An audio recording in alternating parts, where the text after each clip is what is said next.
Nandito tayo sa PICC, antayin lang natin yung pasahero. May booking kasi rito sa Sofitel eh. Antayin lang natin saglit.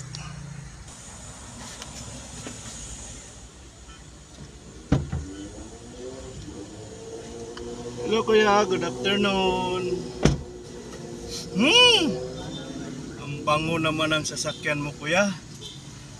Anong pabango mo kaya? Matanong ko lang. Kasi ang bango talaga eh. Patingin nga kuya kung ano yung pabango mo. Talaga mabango talaga kuya eh.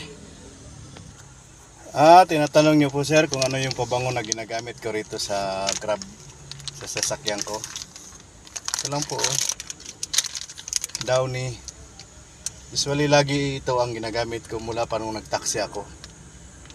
Marami namang ano to eh.